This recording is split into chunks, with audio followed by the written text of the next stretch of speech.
Okay, let's share my screen again, round two.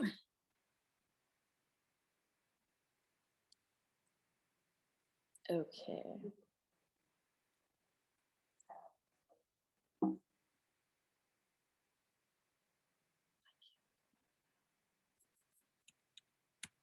Okay, here we are.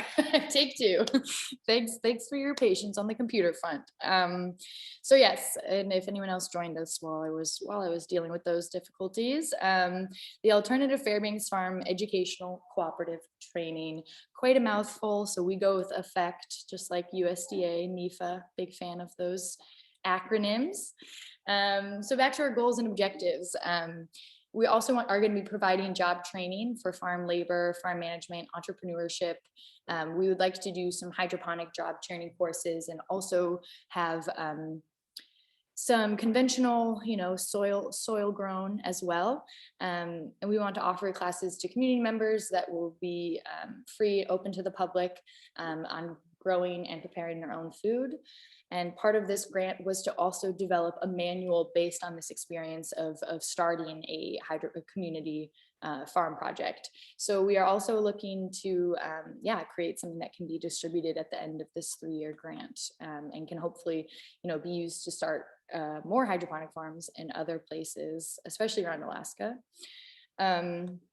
So for the original project partners who were involved with the grant application, we've got Soil and Water, we have Alaska 4-H and UAF Cooperative Extension, we have the Community Food Bank, who's been a big partner for us. I'm actually located in their volunteer clubhouse right now. We had kind of a in-person option for people, but no one's here. So we've got lots of Zoom attendees instead. We have Information Insights, who's helping us do a lot of the data collection and recording to kind of, some of those quantifiable pieces that the grantees really are looking for. And then we have Yukon Farms, who Will Hutto is the owner of, and he's kind of leading the hydroponic side of things. I'll talk a bit more about the partners later on, but we also have a community-led advisory council. So looks like, as I'm just scrolling through quickly, I see Brad and Kesslin, who are involved on our advisory council, and we are looking to recruit more members to help advise and lead the future of this project. We also have just, through my position as a AmeriCorps Vista and some of the projects with Soil and Water, we have the Interior Alaska Food Network, which meets once a month. And they are a regional group of the Alaska Food Policy Council. The Fairbanks Economic Development Corporation agriculture projects include Golden Heart Grown. Tours of farms is something they've done in the past that they're going to look to revive this summer. So we have definitely, further reaching connections of who's involved and kind of network supporting where we're headed with this project. Yeah, so just quickly again on kind of the different roles of our project partners. The food bank has this classroom that they are, sharing with us collaboratively. There's a kitchen here that can also be used for more interactive cooking classes. They have their Food is Medicine program, is a medical referral program, and they give out daily produce to community members who are enrolled in that program. So we're looking to donate a lot of the produce we grow directly to that program, and as well to kind of help work with the members of that program to get involved in some growing classes, at home growing, and even just cooking classes with the produce they're receiving. The food bank also has a potential community garden location that we are looking at developing some raised beds and doing some training outdoors with that garden. That is in the very beginning phases. We've applied for a different grant to support the development of that project. And so that will be a little bit more to come. And then Yukon Farms is decentralized hydroponic farm. Dr. Will Hutto is our course creator and our instructor. He has an operation out of Delta. So if you've been in roaming route recently here in Fairbanks, you may have seen some Yukon Farm herbs for sale. And Will's also interested in and has worked in rural village development, a lot of citizen science research, and is interested in corporate responsibility. So really coming at this from a public-private partnership perspective. And again, I mentioned Alaska 4-H and UAF Cooperative Extension. We have a couple of SNAP Ed educators who will be leading some classes on behalf of the Effect Farm. And also just Cooperative Extension really, they produce a lot of the relevant local agriculture research and background that goes into what grows well here and why. So really trying to extend their outreach as well. And I've been attending a lot of Cooperative Extension courses as someone who's new to Interior Alaska, and I've really enjoyed it. And I think that there's a lot of great information that can be continued to be shared in different formats. And then information insights I mentioned is really helping us with the quantifiable input and feedback. And Michelle Deckert, I think Michelle's on this call too, was also previously with Fairbanks Economic Development Corporation. So still good ties to Golden Heart Grown. So yeah, the Community-Led Advisory Council, I mentioned that, and we currently have 7 members, and we're looking to have between 11 to 15 members. We have quite a range of experience and interest. Again, like I said, working in a project that's not just hydroponics focused, but is really focused on the food production system as a system. We have a lot of different people who are involved, from school gardeners, and we have Kesslin, who's from Healy, kind of extending beyond just Fairbanks. Brad is the manager of the Tanana Valley Farmers Market, and we're looking to continue to recruit more people for this role. We're currently meeting monthly, potentially bi-monthly in the future, but especially as this is the beginning developing phases, we are having us meet monthly, and really I've been working closely to kind of ensure that we're creating systems that will lead to the sustainable growth of this project as we move forward in our years of grant funding. Yes, thank you, Mel. Eventually an FO1c3 will kind of develop from that advisory council, and we're looking for the advisory council members to really lead us towards how that is going to work in the future years as well. But as probably a lot of you know on this call, Seeds of Change down in Anchorage was a big inspiration for this project, and they've kind of continued to be a really good source of information and really willing to share what they've learned through their process. And they are focused in Anchorage on ages 16 to 24, so more youth involved, and we're looking to kind of get a hydroponic setup where we can offer job training to anyone in the community, including but not limited to people of younger ages. So I just want to share this little larger picture of where we're heading with the Effect project. A lot of these pieces are under development and we're getting put together. But right now, I've been quite focused on community sessions and trying to plan some community sessions and classes that will start up this May in this growing season. As far as the affect locations, I mentioned the Clubhouse classroom. We're investigating different online platforms for hosting classes. I think everybody's getting a little bit sick of Zoom these days, which is ironic since we're on a Zoom call. But I've looked into a couple of different platforms, and we're looking to see what the best way to do to present kind of educational course material will be, especially if we have issues meeting in person this summer.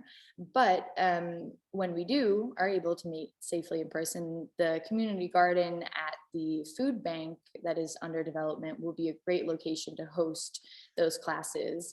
Up until then, I'm doing a lot of outreach to current community gardeners and to community garden groups, and looking to establish more connection between, what the options are out there and available to community members who might be interested in getting more involved with growing their own food.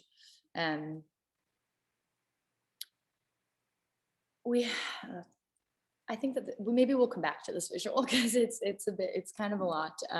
But I just wanted to give you guys a larger picture idea of where we're heading in terms of the overall project. And then now I'll kind of go backwards a bit and walk us through where we're at now. So the community sessions, I'm really looking to just create interest and share knowledge between people in Fairbanks who are interested and might not know that much about growing their own food, and then the kind of network of people who are already very involved in agriculture and master gardeners and things like that. So our community spotlight sessions, I'm looking to showcase some of what people are already doing around here in the realm of kind of innovation in food.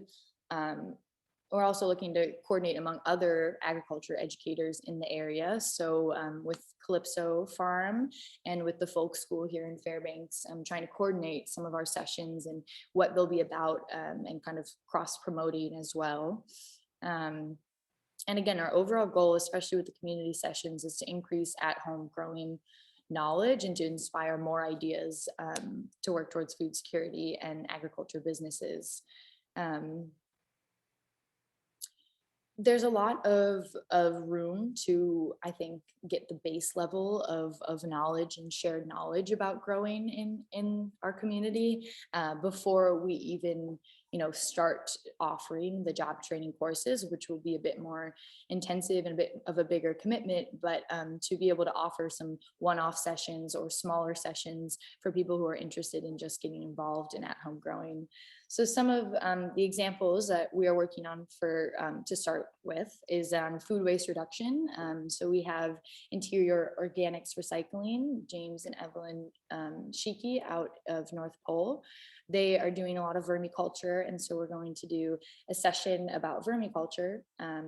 We also have bokashi fermentation through a group called Waste Me Not, which is out in Delta, but also working here in Fairbanks to collect food waste and using a bokashi fermentation process to break down that food waste. We're also looking at food storage and different classes on food storage. Cooperative Extension has a lot of sessions about that.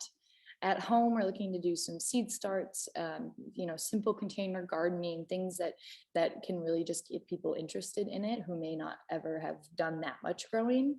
And also just, like I mentioned before about Cooperative Extension, kind of trying to double down on the communication of recent research. The UAF Experimental Farm did a lot of vegetable variety trials. For anyone who is already growing, and having that knowledge on what varieties grow well here and why, having some panel discussions about things like that as well. So then a little bit further down the line, once we kind of get the farm up and running, we'll be looking to do produce sales to local businesses and restaurants. Seeds of Change has been, quite successful with that down in Anchorage, forming local contracts. Looking to continue to host and showcase food security projects that are already existing. The Alaska Food Policy Council has put on a lot of great Food Security Week workshops and showcased a lot of around the whole state of what people are doing related to food security. And I think that's something that we can really translate through this project on more regional level, local level here. There's been research and talk of a communal cold storage room, something that can be used to also support kind of the existing agriculture infrastructure, and for the people who already have setups going on growing their own food, how can we offer something to them that will help improve the effectiveness of their growing. And again, once we have a physical farm set up, it'll be a great place for STEM opportunities and school groups to come visit too. And also as part of the grant, we are looking to establish 4 satellite locations for hydroponic farms. So these are some of the ideas we have been bringing up and playing around with and working towards. And part of the grant proposal. So we are excited about it, and we are looking to gather even more, especially my perspective. I'm new to agriculture in Alaska. And so it's really been the best part for me is to talk to people who are already here, already doing great things, and getting input on how to make this project successful long term. I think I'm going to come back up to this slide because I first want to do a little stop sharing screen. Okay, let's do a little Zoom poll for everyone who's on a computer and can easily respond. But just to get us started on kind of some conversations about growing. So you should be able to see a poll about asking about your level of expertise and experience with gardening or agriculture. So if you guys could go ahead and respond to that poll, I'll give us a minute or two, but just interested to see and hear who's on this call and also who within the general community is interested in where they're at with growing. So I can see answers coming in, but they are not shown yet.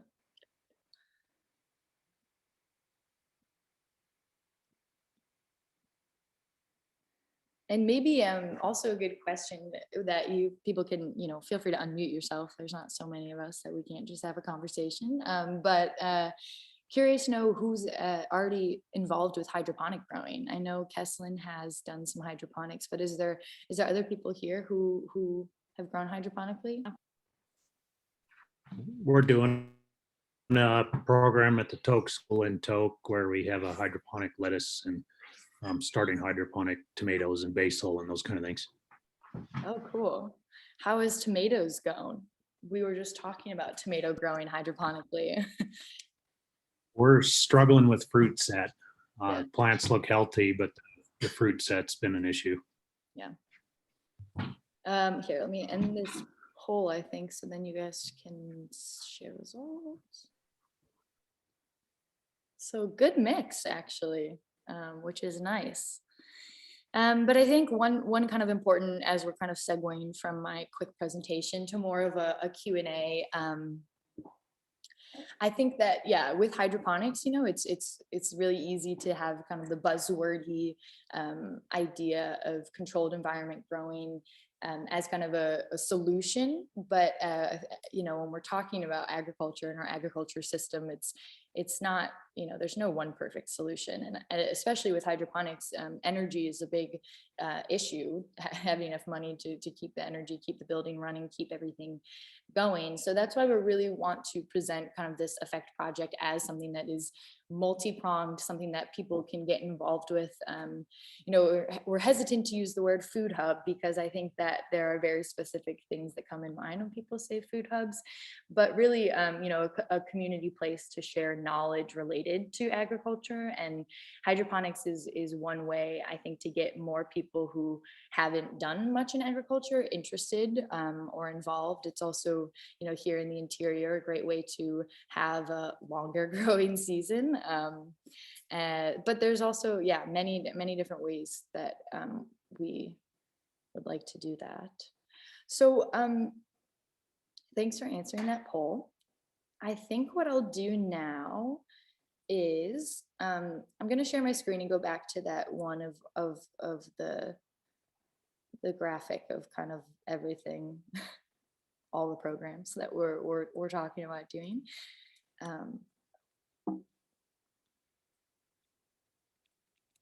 Here we go. Cool. So you guys can't see it. Never mind. Let's try that one more time.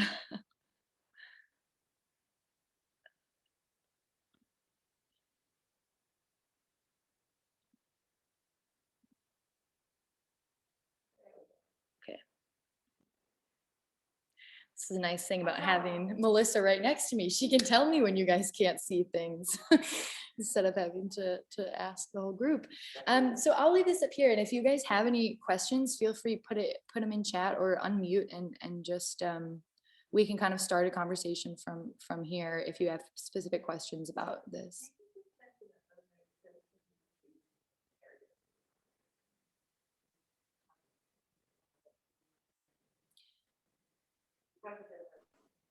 Yep. So sorry, I was going to try to see if I could also see the chat, but too many things at once. These are kind of our main areas that we're looking at pursuing for this project. The workforce development piece, I think is really important in terms of the sharing knowledge of successful farm businesses here in Alaska. The workforce development piece also is it's going to be interesting. I've been doing a lot of research on how to get kind of programs like this certified. You know, hydroponic production, there's not a lot, you know, in existence, but it's going to be a cool way to kind of teach people the basic knowledge that you know, on some of these farming and hydroponic growing, and then kind of see where it goes from there, and being able to have the Effect project not just be a job training course you sign up for and you know, graduate from and you're finished with, but rather being kind of more of a network in a community that will be longer lasting. And so really trying to train a whole group of agriculturalists and urban agriculturalists with hydroponics.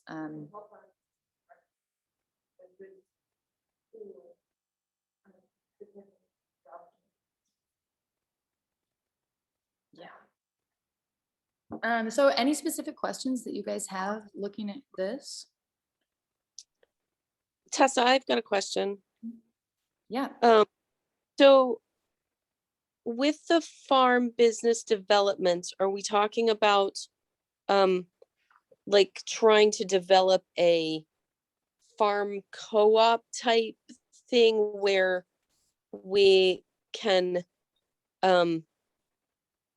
have like a kind of collaborative clout to sell to restaurants and like develop a label or develop some kind of so that it helps smaller farms be able to market their products easier to grocery stores or restaurants? Yeah, I think as far as, again, with cooperative structures and things, I think once you kind of choose a word, people kind of project what they think that is onto it. So that's why I think I'm kind of hesitant to really call it one thing, and I keep choosing very neutral words, but it's mainly because I want to know from you all, from people who are involved in agriculture and gardening, what would be useful. And so that was, you know, great feedback. I think Golden Heart Grown, that Golden Heart Grown label through Fairbanks Economic Development Corporation, we're going to try to revamp that this summer and kind of revitalize. And so I'll be doing a lot of outreach to existing producers in the upcoming months. So there's a lot of open flexibility with what we really mean by farm business development. But I think especially I think a label is a great idea. Also, just sharing kind of the existing knowledge on cottage food productions and some of the more nuanced pieces of growing sprouts versus growing microgreens, kind of things like that can lead to just business blockades when it comes to agriculture. So yeah, it could be very much a cooperative structure. Yeah.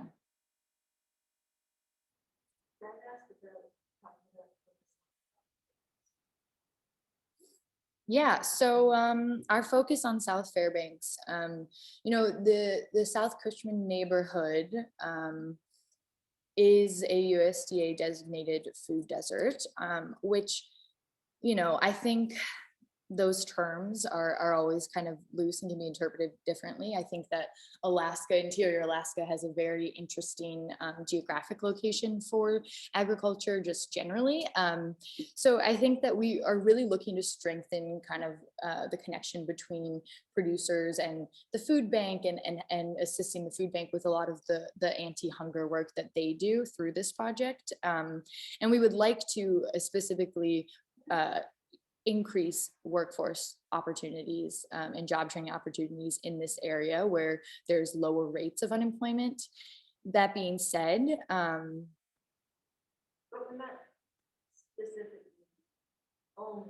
we are not specifically only on the South Fairbanks neighborhood. It's true. So in our grant application, that is what they were looking for, is a response to, USDA sanctioned food deserts. But I think that the current agriculture system in the interior it's much more of a networked, geographically networked. So we're looking to really leverage kind of the existing infrastructures and how to connect those resources specifically to the South Cushman area and open up more agricultural opportunities here.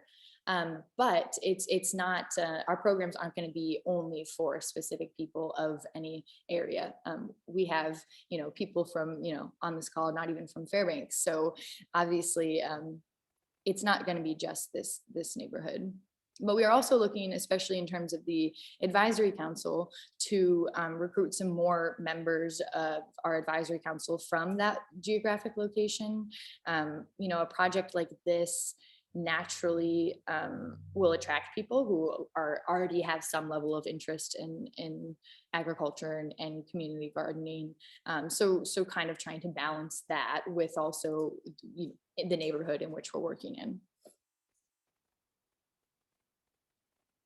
I saw in the chat the State Fair would be a great place for a community garden. Yeah, and there's quite a few existing community gardens in Hamilton Acres. We've got Redline. So I think, really trying to leverage the existing connections. And then when we start, our Effect community garden, the food bank community garden, being sure that we are specific about how that will be managed long-term and how it will kind of take shape past just the first 1 or 2 years after we build the garden. The Community Garden Network. Yes, thank you, Mel. So yeah, the Community Garden Network, really, this is another project that we applied for a grant for, but yeah, to enhance this project, to enhance the Interior Alaska Food Network that's already in existence, kind of bringing together people who have community gardens here. Fairbanks Facebook garden group, there's people are so active on it, and it's great. I love to go through it and see how many people are doing things. But it's also hard to hear about if you're not in that specific Facebook group. So trying to kind of pull resources together and also share ideas on what has worked well in terms of structure and management for successful community gardens in Alaska. So that's also kind of an ongoing piece to this project.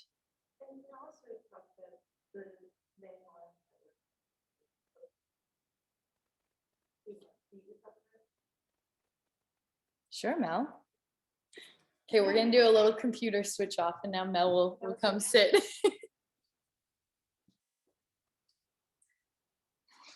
All right, I'm in. Hello, everybody. I'm Mel Sykes, and I am the PI on this whole grant project. But I like having my Invista have this wonderful experience of doing the outreach part of this. But I wanted to explain to you that one of the other pieces involved in this grant proposal was coming up with a guide for communities to develop their own community farms, regardless of your size. So at the end, with all the pieces that we'll put together, we're gonna be putting together a manual for other communities throughout Alaska and throughout the US, hopefully as a model of how would you put this together? There's so many different elements to the project, but how can you install it in different size communities and make it be successful and hopefully cover a lot of the pieces that community needs at that moment, whether it be a lot more fresh food, job training, or support for the farm businesses in that area. So this is our hope with it, and that was what we wrote into the grant. So that's our ultimate goal, is to sort of hopefully make this successful so that we can inspire other communities to do the same thing. Hopefully that makes sense. If you have any questions about that, we have looked at a lot of different ways to make this project successful, and but it is a community project, and it will only be successful if we have a lot of different ideas and different people putting their efforts into this project. So this is why we have this meeting, and this is why we're hopefully getting some good ideas from the folks that are on this call. And there's a question about, has there been a Newsminer article? Not yet. We're still a little young in the project. We want to make sure we have some good pieces together, but we are looking to get some ideas that way. We did have at the beginning, right before our last community input meeting, we had a wonderful article that went into the paper about the meeting and the ideas that we were going to generate, and that was Chris Capps put that together, and that actually generated a lot of really great ideas of people who didn't come to the meeting in December to share with us, and some of the ideas that we're presenting and guiding this project came out of that. So, and I know, but Tessa has a few more polls and things to share with you, so I'm gonna give it back to her. And I'm glad you guys are all here to give us good ideas.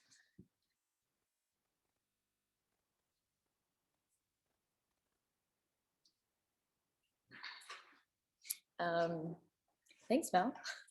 I'm gonna stop sharing my screen again. Actually, I'll send us over to our last slide. We do have a online survey. If you go to research.net/r/affect-farm. And it honestly was developed a little while ago now. So it's a general survey, shouldn't take longer than 5 minutes. And we have a Facebook page and a website coming out soon. So I want to leave you guys with that information.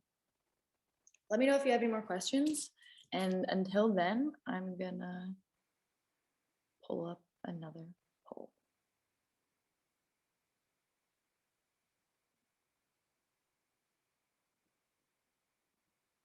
If you've already done the online survey, I apologize because it's a bit of a repetitive question, but so these were just some ideas, you know, that we have in the works for what types of community classes will be held. But just interested in knowing what you guys are interested in specifically. And also if you have other ideas for great class topics, or even topics that you would be willing to give a class on, that you're knowledgeable about, or things that are just topics that you think other people beginning in gardening would be interested in, feel free to drop ideas into the chat. More ideas is never a bad thing.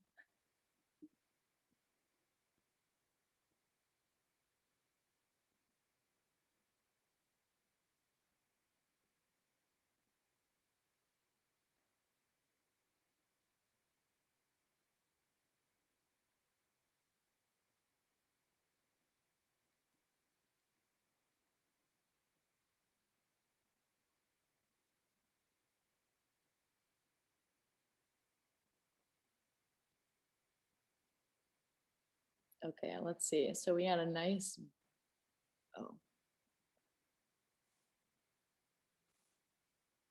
It's not letting me show you the poll answers. Oh no, it's okay though. Oh, it's going. Here we go. Just taking a little while. So yeah, good range of things. I know we've got the Numis on here who do a lot of food preservation, but also just, you know, connecting community members who are already doing some of these things and seeing what they're willing to share with other people is a great thing for this project. Okay, let's stop sharing that. Sorry, I'm gonna get better with the poll, you know, eases.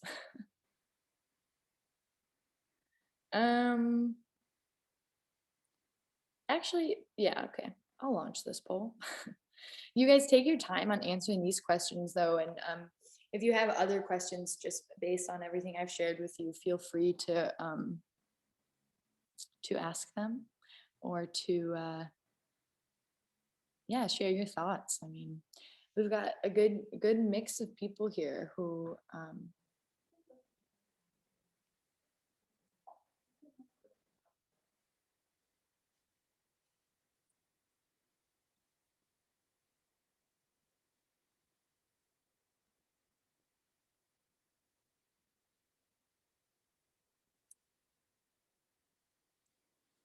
I got a question in chat, Ira, sorry if I said your name wrong, but about the location.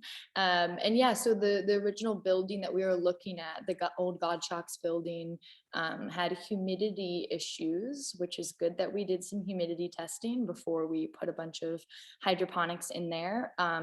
So that was the original plan, was to be close to Lathrop High School in Fairbanks. And now we're looking at some other options.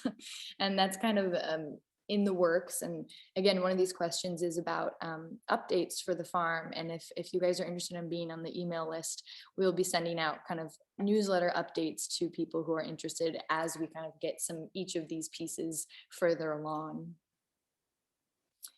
The food bank hydroponic gardening setup. So the food bank did have some hydroponics in their building with the Silent Springs FFA chapter. Those are no longer there in the main building. So we are looking of potentially doing smaller towers, smaller hydroponic towers in the clubhouse building. Those would likely be more the types of hydroponic towers that people could make at home, as kind of an example to have here. But as far as, I think that's all they have now, huh? They don't have any more of the FFA hydroponics over there, no.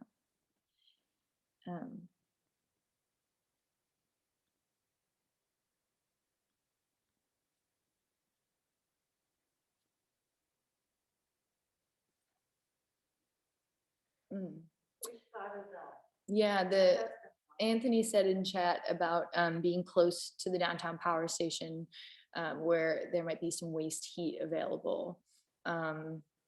We have talked about it. We've talked about a lot of different ways to kind of maximize the energy efficiency of a hydroponic farm. We are still looking into them. Nothing has been, set in stone yet. But do you guys do anything with waste heat down in Tok where you guys are working? I run their biomass power plant. So we are producing electricity for the school, and the greenhouse and hydroponic unit are getting our waste heat. And we're able to produce our own power, which helps the economics. Yeah, that's awesome. And I think, that's going to be, that energy piece is definitely going to be something we figure out as we are finalizing a building location. Because, yeah, we don't want to see it start and then just become too expensive to maintain reasonably. Oh, waste heat in South Cushman. I didn't know that. It was brought up in the Sustainability Council, the Sustainability Commission. Mhm. They have been talking about that. The city had that Borough had Yeah, the Sustainability Commission in Fairbanks, which they haven't been, I don't think they've met recently, but they had a conversation about that same thing, and that's through the city. So definitely I've been looking to reach out to some of those people who might be interested in getting meetings started again now that we're getting vaccinated. That vaccines are around Alaska. Oh yeah, sorry guys, I didn't know the poll was still up there. A lot of things. So if I can just add, this is Colleen, and the comment I made about in the 1920s and 1930s in South Cushman, they had these huge, I'd call them sort of like greenhouses, where they grew amazing cantaloupes, watermelon, you name it. And a lot of that information can be found at the Tanana Valley State Fair. There was an ag museum started there in the 1980s, and it's just very inspiring to see the things they could do with the waste, the heat waste. So it's pretty inspiring. I mean, if they could do it, we could do it. Thanks. Yeah, that's awesome. Yeah, thank you for that.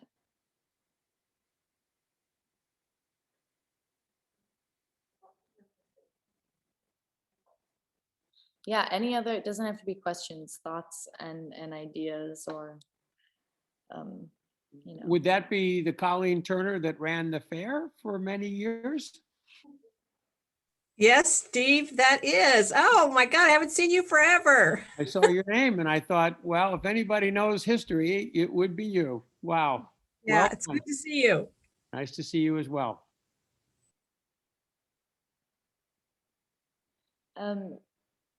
I'm just reading through, Amy, your comment to the chat, and I think Brad is something he's brought up before, you know, organics in relation to hydroponics, because it's kind of a messy subject.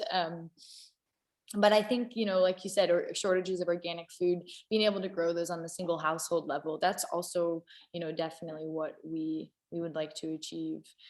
So thanks for sharing that. And mention that our goal is to show projects that are very simple and aren't incredibly technologically. Yeah, I'm not sure how much you guys can hear Mel next to me, so I'll just repeat for you. But she was just saying, you know, and she individually has done a lot of work with indoor gardening curriculums and very low technology, low barrier to entry ways to grow your own food. Again, with hydroponics, sometimes just the name and the word hydroponic can make people think, you know, high tech.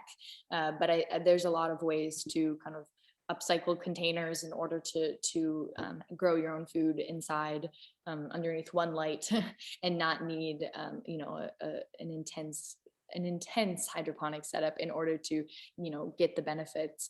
I just started you know, in the little empty containers that you have wet wipes out of, the big tall ones, you can just stick one little net pot in there and grow a little hydroponic lettuce. So I just got mine started from some old plastic containers earlier today.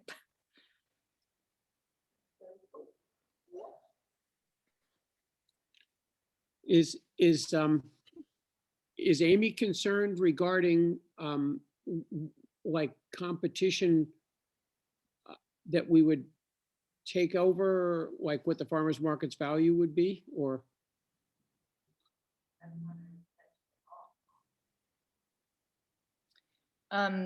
Yeah, that is certainly not our intention. Amy, feel free to expand if you want. Just but- only because, I mean, if we could just teach people to do even small things at their home was what the community side of that would be, not to yeah, take away from those people that are doing this for a living in the, there's yeah, still there's, great need for farmers market stuff, but yeah.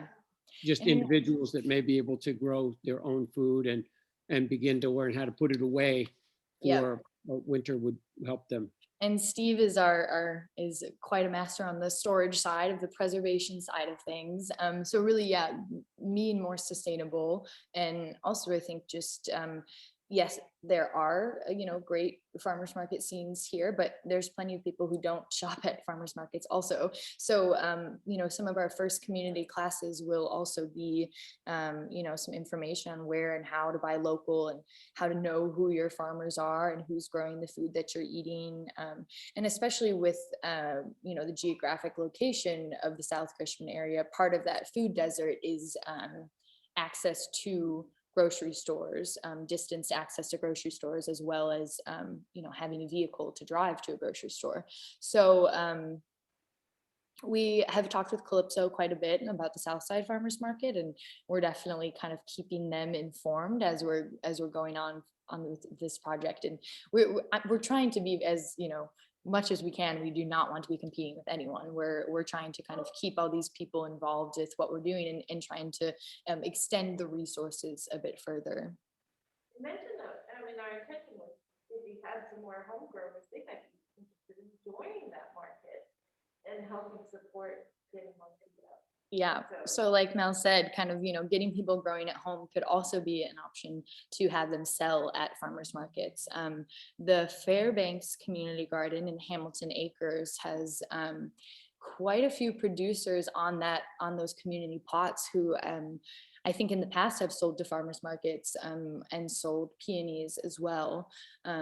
So utilizing kind of some of the community gardens to be more of a revenue source for individual families and farmers markets.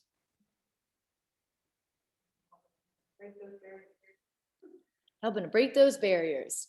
Repeating what Mel's saying so everyone can hear.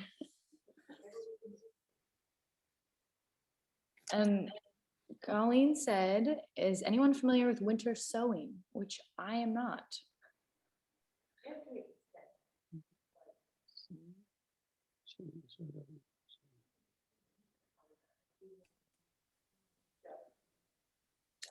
I could probably fill a little bit in on winter sowing techniques and maybe a little bit touch on the previous topic of the community involvement of the Fairbanks Community Garden. We grow down there and are pretty integrated into that community. But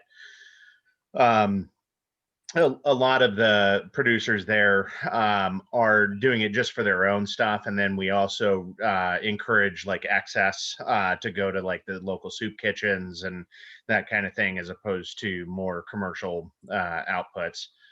But as far as winter sowing goes, it does work around here. It works well for most of your cold climate crops, you know, brassicas, anything in that family are going to do well. It does not do well for things like tomatoes, peppers, all that kind of stuff, because obviously when you put things out, it's, you know, it could still be well below zero, and those seeds need warmer temperatures to germinate properly. But for any cold climate stuff that is about probably 6 to 8 weeks before your last frost maturity date, you can winter sow. And basically the easiest concept is to take a milk jug, cut it in half horizontally, open it up, fill the bottom with soil, plant several seeds in that, say, milk jug. Then you put the top back on and you take duct tape or some other kind of tape to wrap around that cut. You leave the cap off on the milk jug, and then you set it out about 6 to 8 weeks before the last frost. So that's typically going to be, you know, in April timeframe, like early April. And what'll happen is basically the seeds will germinate whenever the conditions are right for them. So if it's not yet good enough and it's too cold, they just won't germinate. But it acts as kind of like a little greenhouse type thing, and then you can just water it with the whole of the milk jug. So works pretty good. You can throw it right in the snow. In fact, snow is better than a place like a deck or something like that where the snow is cleared, because the snow provides a lot of insulative value. And then again, you let it vent, because if you had it capped, it could end up getting extremely hot. Even if you had a, you know, 20-degree day, it could get, you know, easily quite hot in a sealed milk jug. Plus plants need oxygen. So anyway, that's kind of the basics of winter sowing.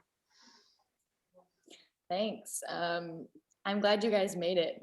Just to give you a little plug, I was on Frosty Garden. I'm gonna put the link in the chat, but you guys are really amazing information to share, like the exact kind of, you know, resources, information that we want to bring together for this kind of project. So yeah, glad you guys made it. Thanks for sharing. Cool. Yeah, thanks for having us. Are you willing to teach a class, especially on winter sowing?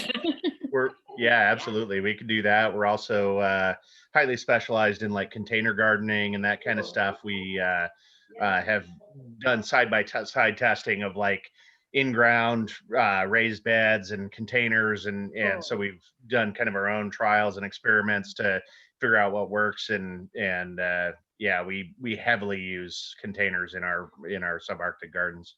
And seed starting, I mean, we do all of our garden starts from seed completely. I mean, probably 1,200 plants a year. So we could definitely share information on that with folks, our techniques, and then what other kind of things? Well, the link's in the chat. Yeah, just go on Frosty Garden and there's all sorts of stuff, but we're happy to share with people. Yeah. Mm-hmm. Cool. Thank you. Yeah, and we're actually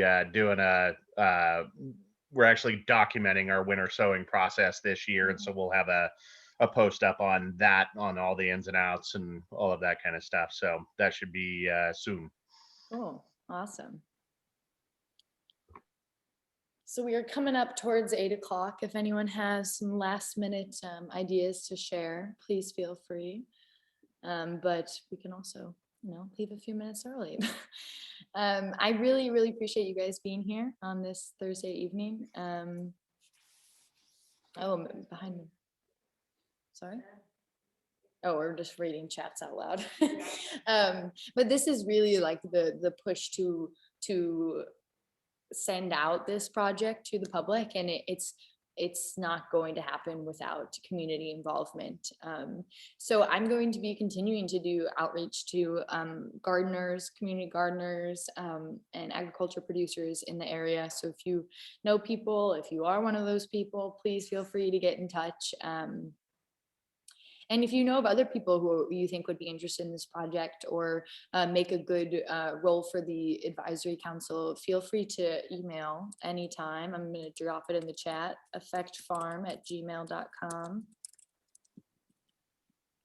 Hey Tessa, Yeah. I was just thinking how it would be wise if we are doing training of farmer training or production training to involve production farms that are successful and in our community already, that are producing lots of food, and figuring out how we can incorporate that into this program where the folks that are actually a farm business, not a nonprofit, but actually doing it for profit, and dependent on the money they make from their sales, are involved in this project. I think that's really a way we're going to give the people that are looking to get into that as an industry are going to learn the skills that they really need to be successful as an industry, as a business in farming. And I just always want to like speak up for the fact that like we need people to grow their own food and in their backyards. People to be connected to their food is an incredibly important thing, but we need farmers. We need farmers because there's people that aren't going to grow for themselves. They don't have the access to places. Community gardens produce some food, but we need people who are able to produce on a scale that they're feeding other people. And we need to focus on the fact that those people can't do it unless they make a profit. And there are people in our community that are doing that. And that is the knowledge that I feel like really needs to be passed along, because we're not going to convince young people to be farmers unless it's a profitable vocation that they can support themselves and their families, send their kids to college. Like, this is the future of food security, is actually farmers. Like, it's wonderful. If we're not going to reach, much higher than the 5% local food in our state, if we're just depending, gardening for yourself is important, but I think we need to really focus on the fact that to get us to that higher percentage, it's going to take for-profit production farms to feed the people. And that we could be a step to get people to understand that and to get them there. Yeah, absolutely. Complete agreement. Mel is in complete agreement, she says. I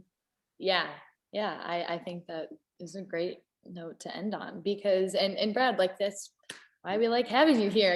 We're not the agriculture producers. So really, yeah. And if you have more people who would like to talk about this, send them my email, and I'm always here to talk. Well, I know a lot of the farmers in our community, but I doubt that they're going to do an email or a survey, because it's the way Alaska farmers are very independent people to be a farmer in Alaska. So, but I'm all about walking around and walking people up to their stand and doing in-person surveys, because that's actually what works. It's like, okay, I'm standing here talking to you. We ask you a couple questions.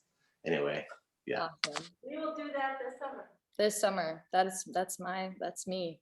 I will do all the surveys with you. That's what we're doing. That's what we need to do. So thanks everybody. Yeah, thank you everyone for I was going to say the same thing as from the advisory council. Thank you folks for coming. And if you know anybody that does reside in the South Cushman area that would be interested in participating on the advisory council, we really need representation from that neighborhood on that council for sure. Yeah, thank you all. I think that's everything. Thanks for joining us. Good night. Good night. See y'all. Bye-bye. Thanks, bye. Thanks. Bye. Good night.